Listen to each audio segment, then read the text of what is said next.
নমস্কার বন্ধুরা, কেমন আছেন আপনারা সবাই? আশা করি সবাই খুব ভালো আছেন। আপনাদের ভালোবাসা পেয়ে আমিও খুব ভালো আছি। তো আজকে আমি ক্যাকড়া রান্না করছি। প্রথমে ক্যাকড়াটা আমি ভেজে নিয়েছিলাম, তারপরে পেঁয়াজ আর রসুন আর কাঁচা লঙ্কা বাটা আর টমেটো ঘষে দিয়েছিলাম। এটা কিন্তু আমি আজকে শিলনোড়ায় মশলাটা করেছিলাম।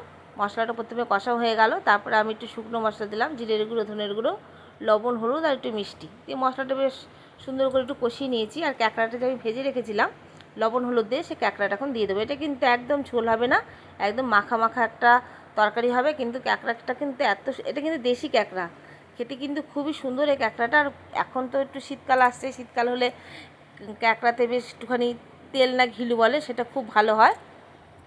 তা ছোটো হলেও কী হবে, ক্যাকড়াগুলো ভর্তি তেল ছিল, খুব সুন্দর। কিন্তু আমি তেলটা পরে দিয়ে দিয়েছি, আপনাদের কিন্তু আমি দেখাইনি সেটা। এবার সামান্য একটু জল দিয়ে দিয়েছি আর একটু গরম মশলা গুঁড়ো দিয়ে আমি তরকারিটা নামিয়ে নিলাম। খুব শুকনো শুকনো করে রান্নাটা করেছি, এত সুন্দর খেতে হয়েছিল। আপনারা একবার করে এরকম শুকনো শুকনো করে করে খেয়ে দেখবেন, খুবই ভালো লাগবে। তবে একটু ঝাল করেছিলাম, ঝাল ঝাল করে করেছিলাম। তা আপনারা সবাই কেমন আছেন? সবাই খুব ভালো থাকবেন। তা এখনকার মতন রাখি, টাটা বন্ধুরা।